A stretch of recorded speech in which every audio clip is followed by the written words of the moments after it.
ప్రభువైన యేసుక్రీస్తు నామములో ప్రియ యూట్యూబ్ కుటుంబ సభ్యులకును సంఘ బిడ్డలకును యూట్యూబ్లో దేవుని వాక్యాన్ని వింటున్నటువంటి మా ఆత్మీయ కుటుంబ సభ్యులందరికీ ప్రభువైన యేసుక్రీస్తు నామములో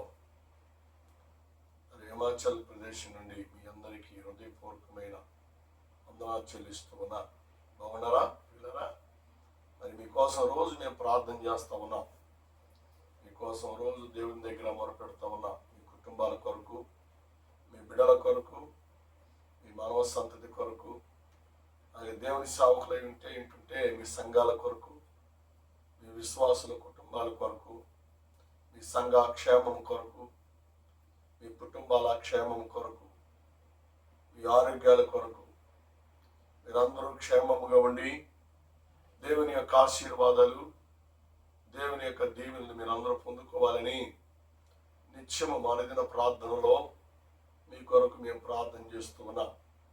మేమే కాదండి, మరి బైబిల్ కాలేజీ పిల్లలు కూడా, యవన బిడ్డలు కూడా మీ కొరకు, మీ కుటుంబాల కొరకు ప్రార్థన చేయిస్తూ ఉన్నా. వారు కూడా ప్రార్థన చేస్తూ ఉన్నారు. ఇలా మరి దేవుడు ఈ ఐక్యతను, దేవుడి పరిచయను దేవుడిచ్చినందుకు దేవాది దేవునికి వందనాలు. మరొకసారి దేవునికి స్తోత్రాలు చెల్లిస్తూ ఉన్నాను. ఇలా మా సంఘాల కొరకు, పరిచర్య కొరకు మీరందరూ కూడా ప్రార్థన చేయండి. దేవుని దగ్గర ఎంత ప్రార్థన చేస్తే అంతటి ఆశీర్వాదాలు మనం పొందుకుంటాం, అంతటి దేవుని దీవెనలు మనం పొందుకుంటాము అని దేవుని వాక్యం చేత మిమ్మల్ని హెచ్చరించుకోవడానికి, మీతో మాట్లాడటానికి దేవుడిచ్చిన మంచి సమయాన్ని బట్టి నిత్యము దేవునికి కృతజ్ఞతాస్తుతులు చెల్లిస్తూ ఉన్నాం. పిల్లరా, మరి మేము హిమాచల్ వెళ్ళే రోజున భయంకరమైన పరిస్థితి అండి. మేము కారులో వెళ్తా ఉన్నాం. మరి ట్రాఫిక్ జామ్ అయిపోయింది, వాహనాలన్నీ ఆగిపోయినాయండి. ఏందని మరి విచారిస్తే కొండ చెరువులు ఇరిగి రోడ్డు మీద పడిపోయినాయి. కానీ దేవుని మహాకృపను బట్టి ఆ సమయంలో ఏ వాహనాలు, మరి ఎవరికి ఇబ్బంది కలగలేదు. దేవుడు అందరినీ ఎంతగానో కనికరించి కాపాడాడు. మరి ఆ సమయంలో పెద్ద పెద్ద క్రేన్స్ వచ్చి రోడ్డు అంతా క్లియర్ చేసిన తర్వాత మరి మేము ముందుకు వెళ్ళడానికి దేవుడు కృప చూపించాడు. నిజంగా ఆ యొక్క హిమాచల్ ప్రదేశ్లో కొండ ప్రాంతంలో మరి మా బాబు కాలేజీ పిల్లలందరూ ఉండడం, పరిచయలో పాల్గొనడం, దేవుని పనిలో వాళ్ళు వాడబడడం, మేము కూడా పరిచయలో పాలుభాగం పొందుకోవడానికి దేవుడిచ్చిన కృపను బట్టి, ధన్యతను బట్టి దేవాది దేవునికి వందనాలు, స్తోత్రాలు చెల్లిస్తా ఉన్నా. పిల్లరా, ప్రార్థన చేయండి. దేవుడు ఈ రాకడ దినాల్లో, ఎంచి దినాల్లో, అపాయకర దినాలలో దేవుడు అనేకులను వాక్య ప్రకారమైనటువంటి రక్షణలోనికి దేవుడు నడిపించినట్లుగా, వాక్య ప్రకారమైనటువంటి మారు మనసులోనికి అనేకులను దేవుడు నడిపించినట్లుగా మరి ప్రాంతంలో మరి పిల్లరా మరి గమనం చేస్తే అంతా హిందూసే. మరి ఆర్ఎస్ఎస్ ప్రభావం కలిగినటువంటి రాష్ట్రం. ఎక్కడ బహిరంగంగా బైబిల్ పట్టుకోవడానికి, బహిరంగంగా పాటలు పాడటానికి, బహిరంగంగా వీధి సువార్త చేయడానికి ఉండదండి. చాలా రహస్యమైనటువంటి ప్రదేశాలకు వెళ్ళి దేవుని గురించిన మాటలు, దేవుని గురించిన వాక్యాన్ని బోధించవలసిన పరిస్థితులు. నిజంగా మన ఆంధ్ర రాష్ట్రంలో చాలా స్వేచ్ఛ దేవుని పిల్లలమైన మనందరికీ. కానీ ఇక్కడ అలాంటి స్వేచ్ఛ లేదండి. మరియు ఆదివారం ఆరాధన అంటే మరి ఇంట్లో కూర్చొని ప్రార్థన చేసుకోవటమే, హౌస్ చర్చ్ అన్నమాట. అర్థమైనా? ఇంట్లో ప్రార్థన, ఇంట్లోనే చర్చి, డ్రమ్ములు ఉండవు, మైకులు ఉండవు, భయంకరమైన పరిస్థితి. అలాంటి పరిస్థితిలో దేవుడు మమ్మల్ని కూడా ఆ ప్రాంతానికి తీసుకెళ్ళి వాడుకోవడానికి దేవుడిచ్చిన కృపను బట్టి, ధన్యతను బట్టి దేవాది దేవునికి వందనాలు, స్తోత్ర. ఇదంతా ఎలా సాధ్యమైందంటే కేవలం మీ అందరూ చేసే ప్రార్థన, మీ అందరూ చేసే ప్రార్థన వల్లే దేవుడి కార్యాలు జరిగిస్తూ ఉన్నాడు. మీ ప్రార్థనలో మరి మమ్మల్ని జ్ఞాపకం చేసుకుంటున్నారు కాబట్టి దేవుడు ఆ రీతిగా దేవుడు వాడుకుంటూ దేవుడు నడిపిస్తూ ఉన్నాడు. పిల్లరా, మరి గత కొన్ని దినాల నుండి దేవుని వాక్యాన్ని మనం ధ్యానం చేస్తూ వస్తూ ఉన్నాం. దేవుని వాక్యాన్ని మనం మనసు తెచ్చుకుంటూ వస్తూ ఉన్నాం. ద్వితీయోపదేశకాండం 11వ అధ్యాయం 1వ వచనం, నీ దేవుడైన యెహోవాను ప్రేమించి, నీ దేవుడైన యెహోవాను ప్రేమించి. దేవుని ప్రేమించాలి. ఈ లోకంలో చాలా మంది దేవుని ప్రేమించట్లా, జీవం కలిగిన దేవుని ప్రేమించే ఆలోచన రావట్లా. దెయ్యాలను ప్రేమిస్తా ఉన్నారు, లోకాన్ని ప్రేమిస్తా ఉన్నారు, లోకంలో ఉన్న వాటిని ప్రేమిస్తూ ఉన్నారు. అలా ఉండవద్దు అని దేవుని వాక్యము దేవుడు మనకు జ్ఞాపకం చేస్తూ ఉన్నాడు. చాలా జాగ్రత్తగా ఉండాలండి. దేవునితో ఆత్మ సంబంధమైన జీవితాన్ని మనం కలిగి జీవించకపోతే మనం చాలా దేవుని ఉగ్రతకు గురి కావలసిన వారం అవుతాం. దేవుని ఉగ్రతకు గురి కాకుండా ఉండాలి అంటే మనము మన దేవుడైన యెహోవాను ప్రేమించి, మనస్ఫూర్తిగా ప్రేమించాలి. వాక్య ప్రకారమైన ప్రేమను ఎల్లడిపరచు వారముగా మనం ఉండాలి. అలా ఉంటే దేవుని యొక్క ఆత్మ సంబంధమైన కార్యాలు దేవుడు మన పట్ల దేవుడు జరిగిస్తాడు. మీకు నేను జ్ఞాపకం చేస్తూ వస్తున్నాను. కానాను యాత్రలో ఇజ్రాయేలును దేవుడు ఎంతగానో ప్రేమించాడు కాబట్టి ఇజ్రాయేలు ప్రజలు ఎక్కడ కూడా అపాయానికి, ఎక్కడ కూడా శోధన గురి కావడం, శ్రమ గురి కావడం దేవునికి ఏమాత్రం కూడా ఇష్టం లేదు. కాబట్టి దేవుడు ఇజ్రాయేలు ప్రజలను ఎంతగా కాపాడాడు అంటే ఆయన ప్రేమ వాంఛనతను బట్టి బహుగా వారిని ప్రేమించి కాపాడాడు. పిల్లరా, ఇజ్రాయేలు ప్రజలు కాదు, ఈ రోజున నిన్ను కూడా ఆయన ప్రేమిస్తున్నాడు. కాబట్టి నిన్ను ప్రేమించే దేవుడు నువ్వు ప్రేమించాలి.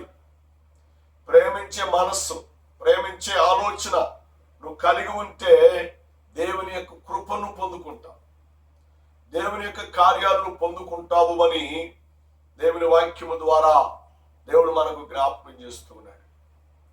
పిల్లరా, ఆయన ఒక వ్యక్తిని ప్రేమించాడు అంటే లేదా ఎంతగా ప్రేమిస్తాడు అనేది దైవ గ్రంథము ద్వారా దేవుడు మనకు జ్ఞాపకం చేస్తున్నాడు. కాబట్టి ప్రేమించే వారిని ప్రేమించట్లయితే నాన్న,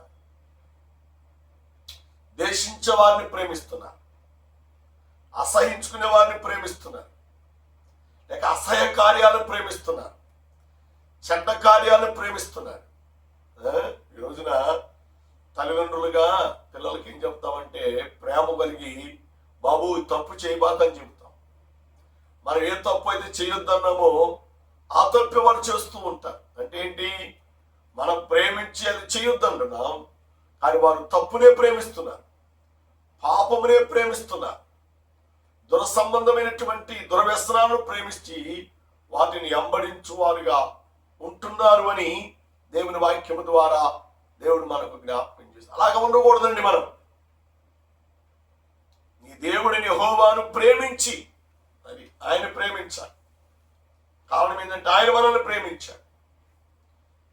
ఎందుకు పనికిరాని మనలను, యొద్దులని మనలను, దుర్మార్గతలు పాపములు జీవించే మనలను ప్రేమించి శ్రేష్టమైన వారిగా దేవుడు మనల్ని మార్చాడు. విశేషమైన వారిగా దేవుడు మనలను అమర్చాడు. కాబట్టి మనం దేవునికి లోబడి మనం బ్రతకాలి, దేవునికి ఇష్టమైన వారముగా మనం బ్రతకాలి, దేవునికి ప్రియమైనటువంటి వారముగా మన జీవితాన్ని మనము కొనసాగించే వారముగా మనం ఉండాలి.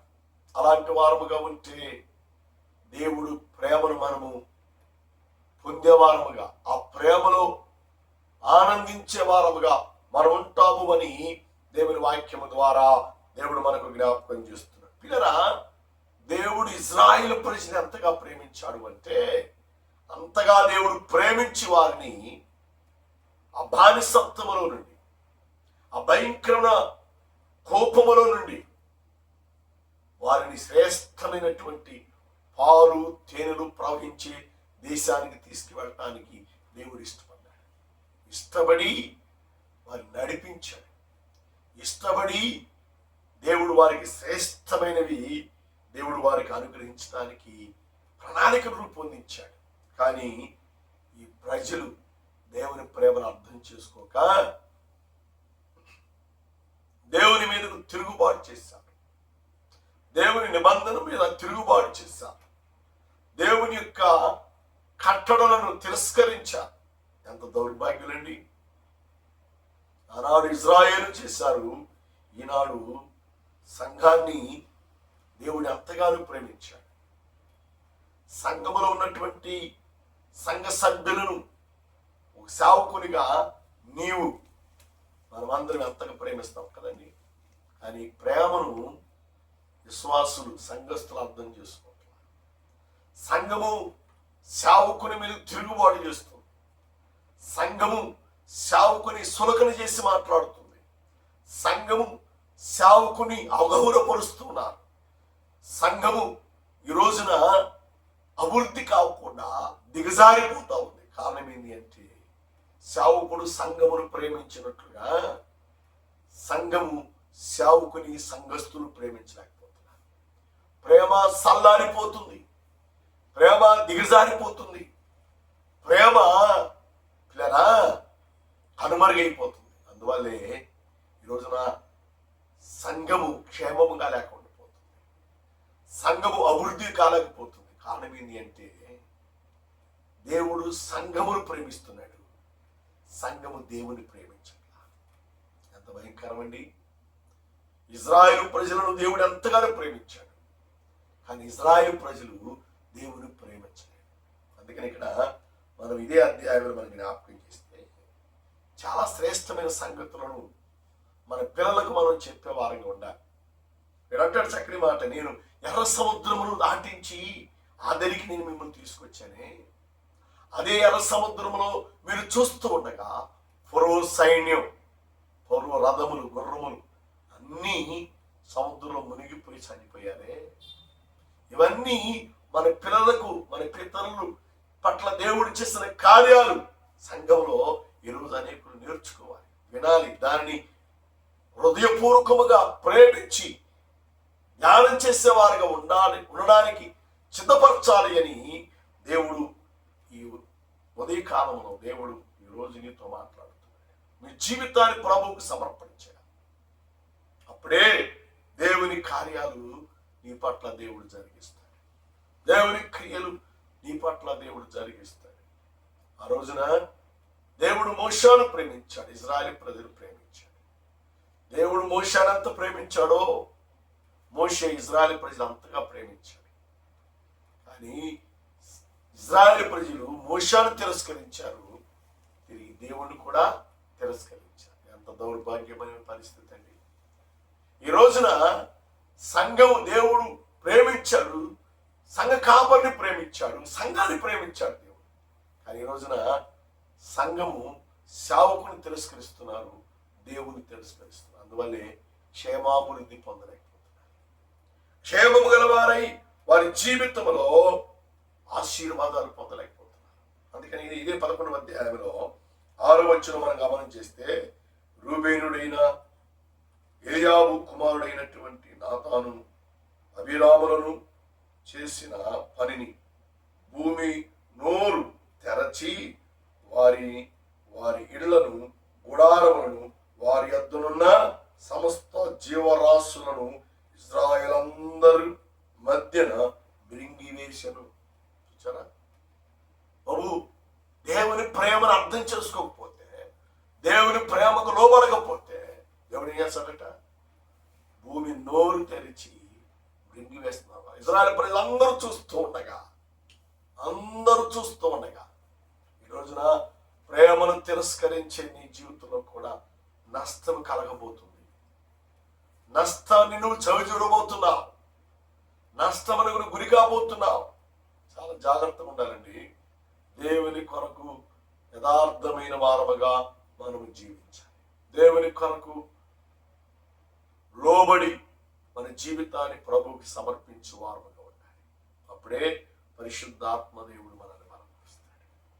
ఈ రోజున బంగ్లాదేశ్లో భయంకరమైన వరద అండి, ఎవరు ఊహించినటువంటి వరద.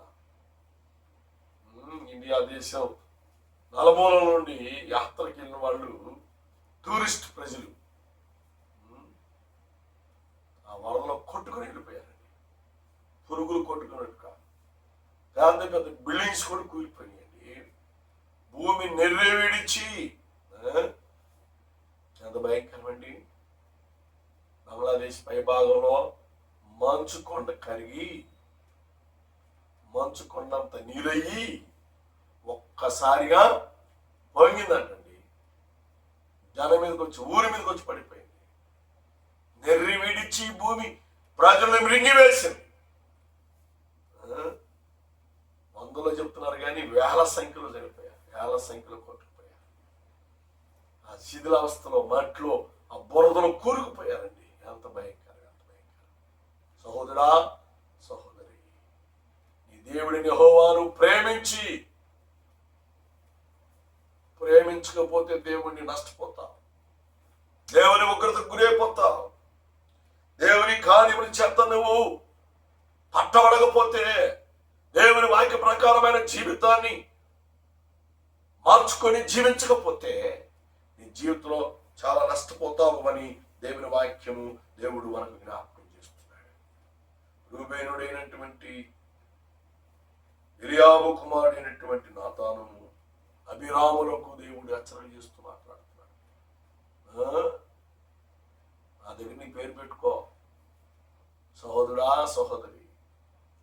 ఎలాగున్నా నాతాను, అభిరాములు నా దగ్గర నీ పేరు పెట్టుకుని మాట్లాడుతున్నాడు. దేవుడు హెచ్చరిక చేస్తా ఉన్నాడు. నీ జీవితాన్ని మార్చుకోకపోతే, నువ్వు దేవుని ప్రేమించకపోతే, దేవుని ప్రేమను అర్థం చేసుకుని దేవుని ఎందుకు రాకపోతే భూమి నెర్రి విడిచి మింగి వేస్తుందంట. వారి ఇళ్లను, గుడారాలను, వారి దగ్గర ఉన్న జీవరాశులన్నీ అన్నిటినీ అబ్బా ఎంత భయంకరం కదా. 2019, 2020 సంవత్సరంలో ప్రపంచాన్ని దేవుడు ఉగ్రత చేయించాడు. కరోనా కాలం ప్రపంచం వణిగిపోయిందండి, వణిగిపోయింది. కోట్ల సంఖ్యలో ప్రజలు నశింపైపోయారు. అయినా నువ్వు బుద్ధి తెచ్చుకున్నావా? నీ హృదయం, నీ మనస్సు, నీ తలంపులు మారా? యెహోవాను ప్రేమించి ఆయన్ని అమ్మడించాలి. యెహోవాను ప్రేమించి ఆయన కార్యమును జ్ఞాపకం చేసుకుని, అయ్యా మా పితరులైన ఇజ్రాయేలు పట్ల నువ్వు చేసిన కార్యం ఎంత గొప్పది నాయన, మా పట్ల అలాంటి కార్యాలు చేస్తున్నావు, అందుకు నీకు వందనాలని దేవునికి మొరపెట్టేవారిగా, దేవుని ప్రార్థించేవారిగా, దేవుని దగ్గర అడిగేవారిగా ఉంటే నీ జీవితంలో దేవుడి గొప్ప కార్యాలు దేవుడు జరిగిస్తాడు. దేవుని కార్యముల చేత దేవుడిని నేను తృప్తిపరుస్తాడు. దైవ గ్రంథంలో మనం చూస్తే లేవికాండం 18వ అధ్యాయం 30వ వచనం, అలాగే లేవికాండం 22వ అధ్యాయం 9వ వచనం మనం గమనం చేస్తే, యెహోవాను ప్రేమించే మనుషులుగా, ప్రేమించే ప్రజలుగా మనం ఉండాలని దేవుని వాక్యము, దేవుడు మనకు జ్ఞాపకం చేస్తున్నాడు. అనుభవాన్ని నువ్వు కలిగి ఉంటే దేవుని కార్యము చేత నువ్వు దీవించబడతావు. ఆయన విధులను, ఆయన ఆజ్ఞలను, ఆయన కట్టడలను నువ్వు లోబడి జీవించువారుగా నువ్వు ఉండాలి అని పరిశుద్ధాత్మ దేవుడు జ్ఞాపకం చేస్తున్నాడు. సహోదరా, సహోదరి, భారము కలిగి మీరందరూ ప్రభువుతో ప్రేమించువారిగా, ప్రభు సహవాసములు స్థిరమైన వారిగా ఉండు నిమిత్తముగా మరి పరిచర్య కొనసాగిస్తున్నాం. దయచేసి మీరందరూ దేవుని మాటకు, దేవుని వాక్యానికి లోబడండి. దేవుని ప్రేమించే వారికి మీ జీవితాలు మలుచుకొని దేవునికి లోబడి ఆయన రాజ్యం కొరకు, ఆయన సువార్త పరిచయలు పాలుభాగస్తుని ఆత్మీయ ఆశీర్వాదాలు, దీవెనలు పొందాలని ప్రభు పేరట, ప్రభు నామములో మనం చేస్తున్నాం. దేవుడి మాటలు, దేవుడి వాక్యాన్ని అందరి కొరకు దీవించి ఆదరించి ఆశీర్వదించును గాక. ఆమేన్, ఆమేన్, ఆమేన్. తల్ల మధ్య ఇచ్చిన ప్రార్థన చేద్దాం. కృపామేడ, ప్రేమగల మాత, ఇంతవరకు మా మధ్య మీరున్నారు, అందుకే నీకు వందనాలు. నీ వాక్యం ద్వారా, నీ మాటల ద్వారా మీరు మాతో మాట్లాడారు, అందుకే నీకు వందనాలు. ఇంతమంది వాక్యాన్ని మీరు కట్టండి, ఫలింపు దయచేయండి. వాక్యానుసారం నడిచినట్లుగా, వాక్యానుసారంగా జీవించినట్లుగా మమ్మల్ని మీరు బలపరచమని, మీ కృప చేత మీరు ఆదరించి, మీరు కనికరించమని, తోడుగా ఉండమని సహాయం చేయమని యేసువరకు ఇచ్చున్నాము తండ్రి. ఆమేన్. తండ్రి దయ, కుమారుడి ప్రేమ, పరిశుద్ధాత్మ సహవాస సంబంధము ప్రార్థించిన ప్రతి విషయమునకు కూడిన మనందరికీ దేవాన్ని మొరపెట్టి ప్రతి ఆత్మకును సహ పరిశుద్ధులకు ఆయన రాకడ వరకు తోడి నడిపించి దీవించి సంరక్షించి కాపాడి ఆశీర్వదించు